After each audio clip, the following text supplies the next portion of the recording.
আমি অনেকের মুখেই শুনছি যে পাতাকপি তাদের নাকি পছন্দ না। আসলে কে কিভাবে রান্না করে খেয়েছেন জানি না, কিন্তু আমার তো পাতাকপি ভালোই লাগে। যারা বলেন পাতাকপি তাদের পছন্দ না, একদিন এভাবে রান্না করে খেয়ে দেখেন তো কেমন লাগে। সৌদি আরবেরই একটা সুপার শপ থেকে পাতাকপিটা আনছি। এটা 1 কেজি 400 গ্রাম হবে। তো এতবার একটা পাতাকপি তো আর আমি রান্না করব না। পাতাকপি দেখতে ছোট দেখা যায়, কিন্তু এগুলোর কিন্তু ওজন অনেক, মানে পানি থাকে। এই যে ছোট একটা পাতাকপি প্রায় 1.5 কেজি ওজন। যাই হোক, এটার আমি অর্ধেক রান্না করব, যেহেতু পাতাকপিটা একদম কচি, এজন্য সিদ্ধ করলে একদম কমে যাবে। এজন্য আমি অর্ধেকটা রান্না করব, কিন্তু কাটার পর দেখবেন অনেক বেশি হয়ে গেছে, কিন্তু আবার রান্না করার পর কমে যাবে। পাতাকপিটা আমি ধুবো না, কারণ পাতাকপির আসলে ধোয়ার কিছু নেই। এটা উপর থেকে 2-3টা মরা পাতা ফেলে দিলেই পাতাকপি একদম পরিষ্কার। এজন্য আমি বটিটা ভালো করে ধুয়ে নিলাম, প্লেটটা ভালো করে ধুয়ে নিলাম, যাতে আমার প্লেটে বা বটিতে থেকে কোনো ময়লা না লাগে। আমি হাতটা ভালো করে ওয়াশ করে নিলাম। এজন্য আর আমি পাতাকপি ধুবো না, না ধুয়েই আমি পাতাকপিটা কেটে ফেলছি। আর কাটার পরে তো ধোয়ার কোনো প্রশ্নই আসে না, কারণ পাতাকপি হচ্ছে এমনি ছোট ছোট করে কাটছি। এরপর যদি আবার ধোয়া হয় তাহলে এর মধ্যে অনেক পানি ঢুকে যাবে। আর সবজি ভাজির মধ্যে যদি বেশি পানি থাকে তাহলে ওই পানি মানে ফানসা লাগবে ওই সবজিটা। এজন্য আমি যে দেখেন উপর থেকে 2-3টা মরা পাতা কেটে ফেলে দিলাম, এবং এরপর ছোট ছোট একদম যতটুকু সম্ভব কুচি কুচি করে কাটার চেষ্টা করলাম। বটিতেই আমি পাতাকপি কাটি, কারণ ছুরিতে এত সুন্দর করে পাতাকপি কাটা যাবে না। এই শীতের দিন আসলে আমি পাতাকপি সবসময় আমার ঘরে থাকবেই, আমি সবসময় পাতাকপি ভাজি করি। আর এমনিতেও সবজি খাওয়া শরীরের জন্য অনেক ভালো। এই যে দেখেন আমি একদম কুচি কুচি করে কেটে ফেলছি। এই যে বটিটা দেশ থেকে এনেছিলাম, আর নিচের যে প্লেটটা এটা আমি সৌদিরই একটা সুপার শপ থেকে কেনা হয়েছে। অলমোস্ট আমাদের পাতাকপি কাটা শেষ প্রায়। এই যে দেখেন আমি কতটা কুচু কুচু করে কাটছি পাতাকপিটা। যদি পারেন এভাবে ছোট করে কাটতে তাহলে তো খুবই ভালো, না পারলে সমস্যা নেই। আমি কড়াইটা বসিয়ে দিলাম চুলার মধ্যে। আমি প্রথম পাতাকপি দিয়ে দিব, এর মধ্যে কিন্তু আমি তেল বা কোনো কিছু দিইনি। এখন আমি দিব, পাতাকপিটা আমার দেওয়া হয়ে গেছে।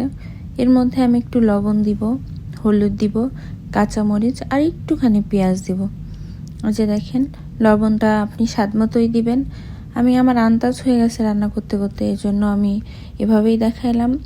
আর হলুদের পরিমাণটা সব থেকে কম দিবেন, কারণ হলুদ যত কম দেওয়া যায় তত ভালো। হালকা একটু পেঁয়াজ দিলাম আর কাঁচামরিচ। এর মধ্যে কিন্তু শুকনা কোনো মশলা পড়বে না, মানে শুকনা মরিচের গুঁড়া দেওয়া যাবে না, কারণ যে কোনো ভাজিতে কাঁচামরিচটা দিলেই বেশি ভালো লাগে। আর আমি হালকা একটু পানি দিব, কারণ আমি যেহেতু পানি দিয়ে পরে ওয়াশ করিনি, একটু বেশি ড্রাই হয়ে গেছে। চুলার জালটা বাড়ানো ছিল, এর জন্য আমি হালকা একটু পানি দিয়ে নিলাম। একটুখানি পানি দিয়ে আমি ঢেকে দিলাম, আর একটু পর পর আমি নাড়া দিব, দেখবো আসলে, কারণ নাড়া না দিলে লেগে যাবে, এটা পুড়ে যাবে। একটু নাড়া দিয়ে দিয়ে আমি হলুদের কালারটা দেখেন যে মিশে যাচ্ছে।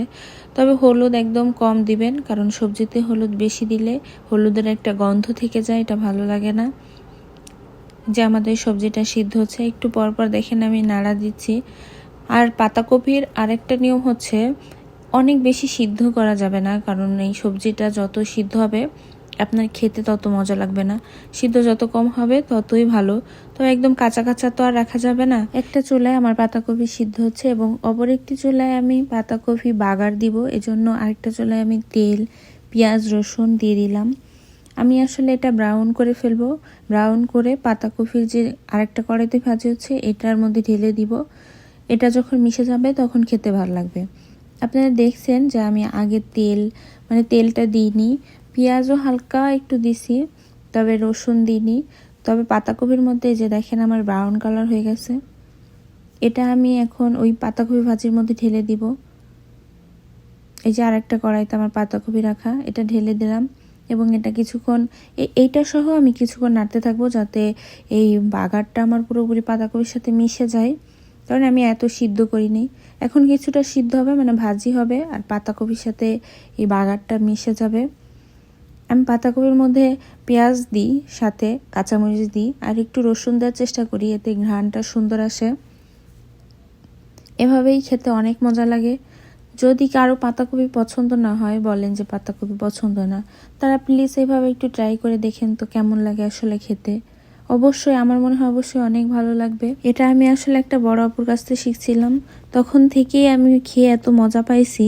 আমার তখন থেকেই পাতাকপিটা এভাবেই রান্না করি আর এভাবেই খেতে আমার অনেক ভালো লাগে।